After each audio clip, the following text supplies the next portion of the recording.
Pre-production video, directed and narrated as an introduction and training video for members of the Richmond Area NRail, Rantrack, guests, and operator engineers. Final production will feature explanatory edits and contextual stories that add depth and perspective to the modeling purpose of the Brew Railroad.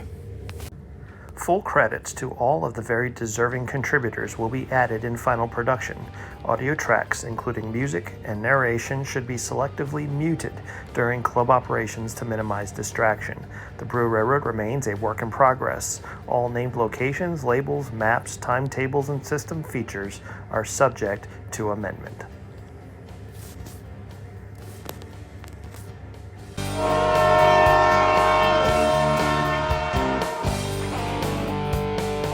It was summer 1975 when Amtrak gathered some historic New Haven coaches to embark on the Great Rails to Appalachia tour. The tour was the first of its kind to carry Northeastern tourists to reveal the story of the Blue Ridge and Western Railroad. Ride along with us as we explore the Brew Railroad.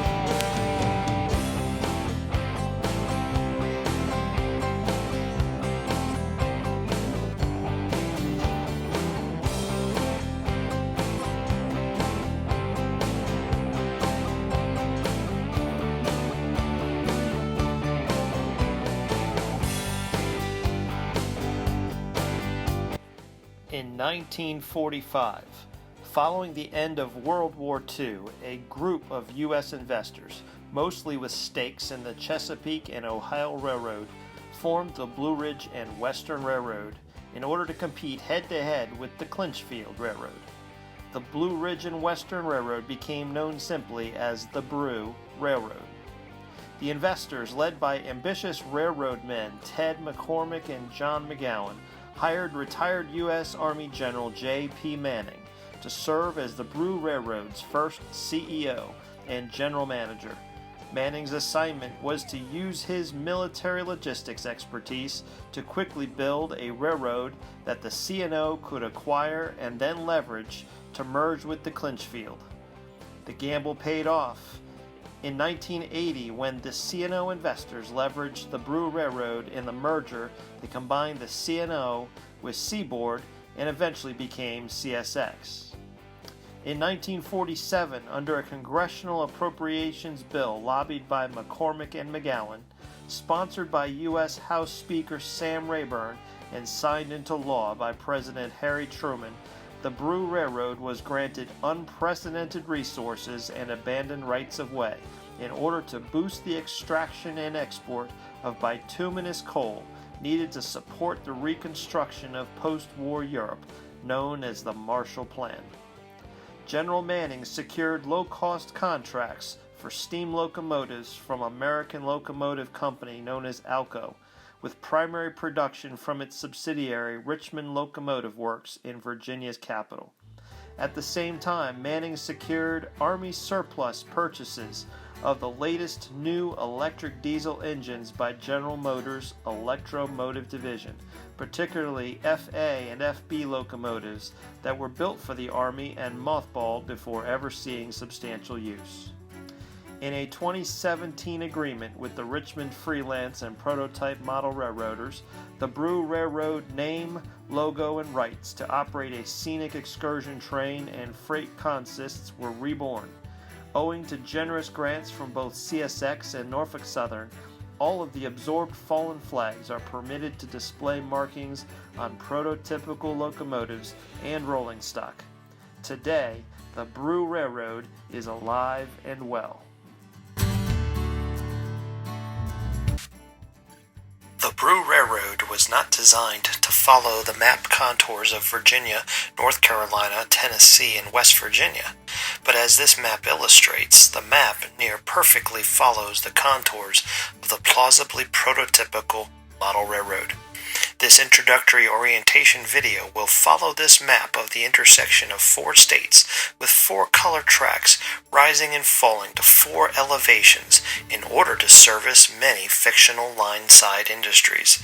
As an engineer in training, when you discover the operational significance of this map, we hope you will be eager to join us in marking up the job board to haul freight the way a prototypical railroad was designed to do. The Brew Railroad operations centered in and dispatched from Brew Yard in a high and tight valley of the Blue Ridge Mountains, about 10 miles outside of Marion, Virginia, in the town of Lebanon. 2 main lines extended north to Rago, West Virginia, south to Crowder, North Carolina, west to Devine, Tennessee, and east to Marion, Virginia. From 1947 to 1980, post-war commercial expansion and residential development contributed to the early success of the Brew Railroad. The Holston River between Marion and Bristol attracted businesses and residents and centered the Brew Railroad's diversified freight customers between Marion, Devine, DeMassey, and Crowder.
The Brew Railroad was marked by well-engineered tunnels and bridges, crafted to tame the wild undulations of the Blue Ridge Mountains.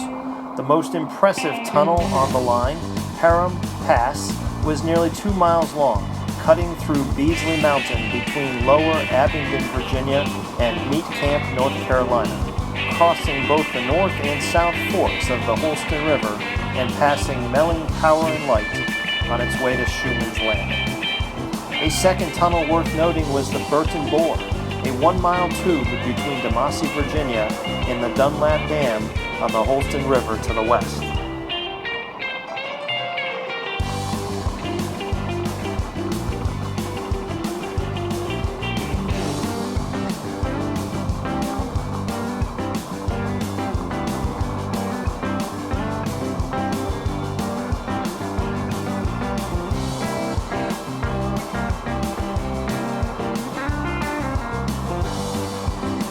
DeMassey, Virginia was home to the DeMassey Fuel Terminal, Herbert House Paints, Conwell Consolidated Fruit Growers, and the Carley and Egger Metal Stamping Works.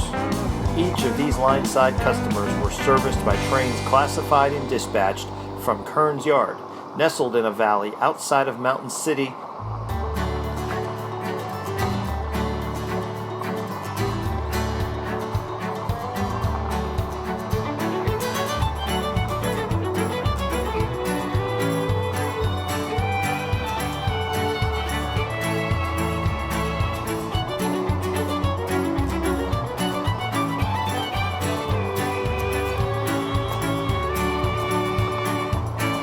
Kearns Classification and Storage Yard was the southern fulcrum for Brew Railroad operations. Trains to and from DeMassey, Virginia, Meat Camp, North Carolina, Zarni, and Rago, West Virginia originated at Kearns Yard.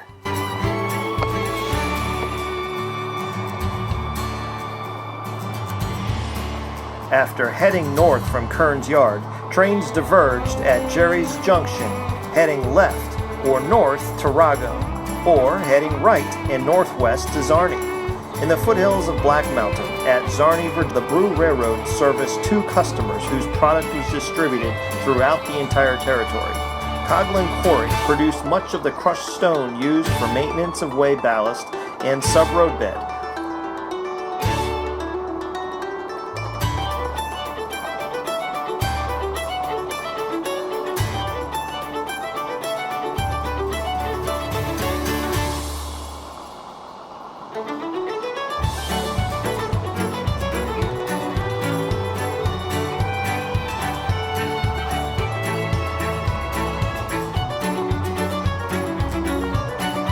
While Schott Rock and Block Company produced blocks, bagged aggregates, and cement. Both customers' products were shipped through Black Mountain Lower Tunnel on the way back to Brew Yard.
Schuman's Landing on the Holston River yielded an interchange for truck to barge, freight, and raw material delivery.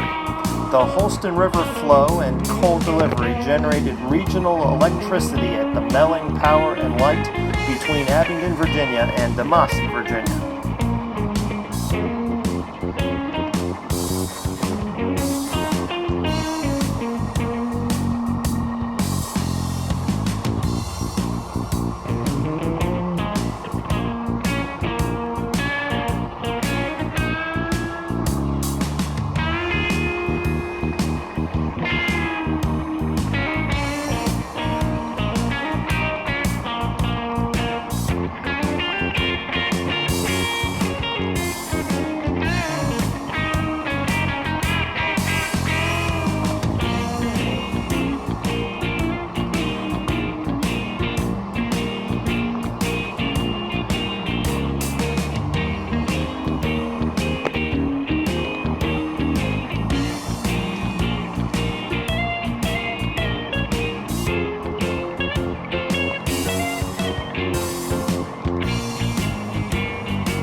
Coal production from Bear Creek Coal Tipple No. 2 at Black Mountain in West Virginia, and Buzzard's Roost Coal at Buzzard's Roost Mountain near Crowder, North Carolina, supplied the Brew Railroad with its most steady and bankable revenue from 1947 to 1980.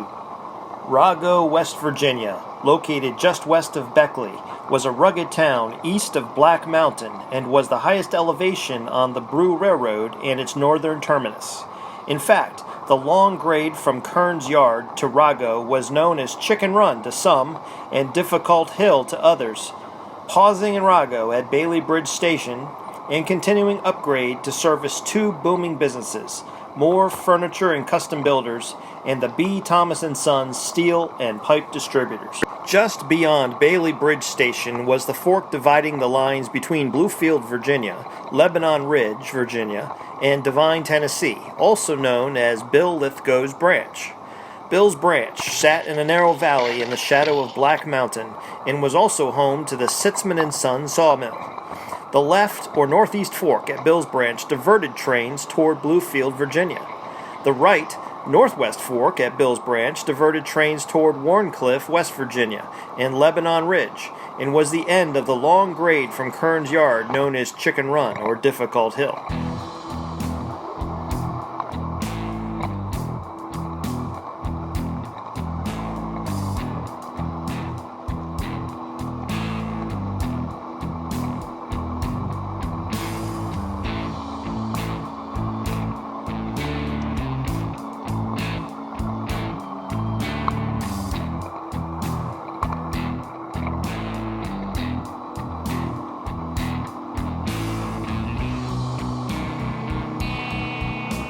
The sweeping vistas seen from the Brew Railroad's highest and longest pass were features of the territory known as Lebanon Ridge. So named because it overlooked the Brew Yard in Lebanon, the ridge also terminated in a critical junction at Beasley Mountain. Heading left-southeast at the junction, trains could pass through Beasley Mountain and cross the Thompson Trestle to Crowder, North Carolina. Heading right due west at the junction, they could cross the historic wooden trestles at Doe Ridge Ravine and run downgrade toward Devine, Tennessee. The daily trains to Crowder crossed the Holston River on the 300-foot-high Thompson Trestle and passed the Fugate Falls and Bryant Brook. West of Bryant Brook, down a well-used spur track, was the Steiner Wood Treatment Company, where virtually all railroad ties on the Brew Railroad were bathed with creosote.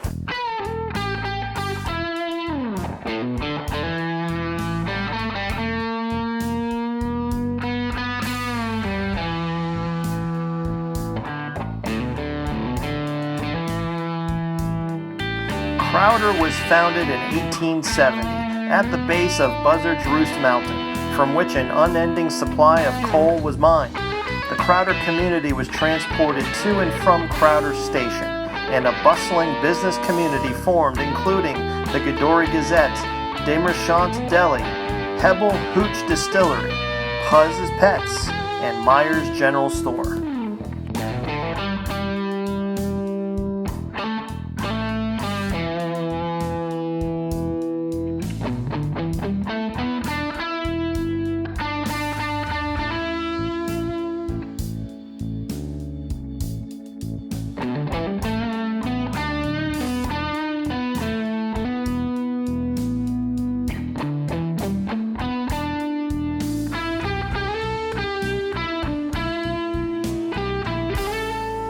From Lebanon Ridge at Beasley Mountain, heading right or due west at the junction, trains would pass through a tunnel at Doe Ridge Ravine and emerge to run downgrade toward Devine, Tennessee. Beasley Mountain was the most challenging obstacle overcome by General Manning in the launch of the Brew Railroad, as it was the epicenter of all rail operations and also represented the pinnacle of geological engineering marvels. The Tweetsee Railroad, originally chartered in 1866, contributed abandoned right-of-way trackage to the Brew Railroad, including historic wooden trestles along the Doe Ridge Ravine to the west of Beasley Mountain. Trains leaving Crowder, North Carolina, crossed the 300-foot-high Thompson Trestle over the Holston River before crossing the Tweetsee Trestles toward Devine.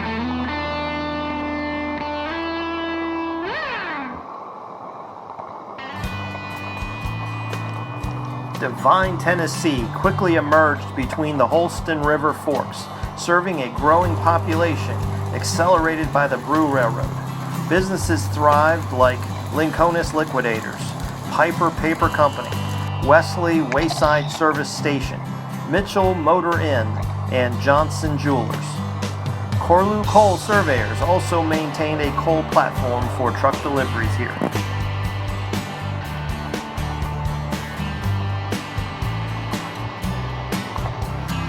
Hamel Hill Yard in Abingdon was home to the Rodin Railroad Academy, where ambitious and eager students cut new careers on the rails. The yard also served the passenger platform at Skeens Station, where Blue Ridge Road crossed the Gordon Andrews Bridge. Trains heading west from Marion went in two directions. Heading southwest, they could pass through Beasley Mountain, emerging on a ridge above the Holston River and proceeding toward Devine, Tennessee. Heading due west toward Upper Abingdon, Virginia, trains would pass through Beasley Mountain and traverse through Hamel Hill Yard, where they would be broken and classified. In the peaks above Devine at Steeple Rock, the overlooked chapel gleamed. On Monday to Friday, the offices of the Fitzgerald Forestry Service rented the chapel and maintained a scenic overlook that offered visitors the best view of Devine, and in the distance, the towns of Milton and Monterey, both branches of the Clinchfield Railroad.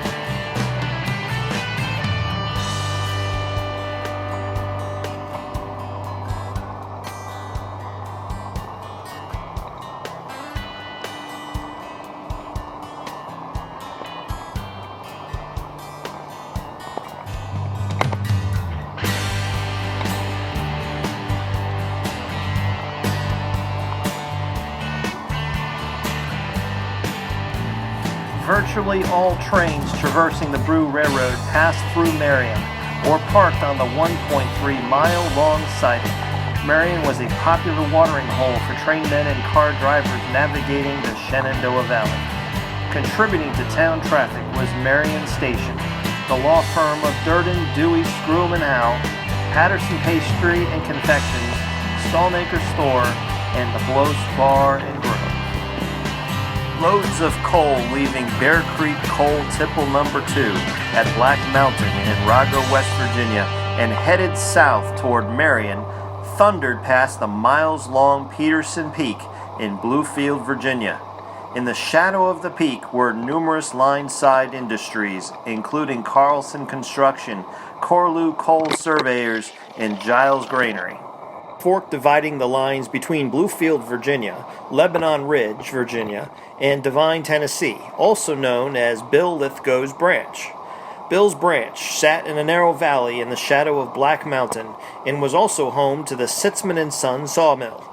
The left or northeast fork at Bill's Branch diverted trains toward Bluefield, Virginia.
Serving the beef-eating needs of a growing population, the Crockett Brothers Steak Company maintains stock pens, a slaughterhouse, and a packing company at the base of Beasley Mountain, north of Meat Camp, North Carolina, and drew water from the Dunlap Dam on the Holston River.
Thank you for touring the Blue Ridge and Western Railroad. We hope you will love the Brew Railroad and visit again. She remains today one of the most stunning and prolific Class I railroad empires east of the Mississippi. From mountain-taming tunnels to river-ridged main lines, from bustling towns to never-ending yards, from towering peaks and precarious ridges to quaint stations, small shops, and lush river-filled valleys, the Brew Railroad invites you to come ride the rails like you have never seen before. Thanks again for rail fanning with us. Now let's finish great by moving some freight. Stimulate your brain by running a train. All aboard!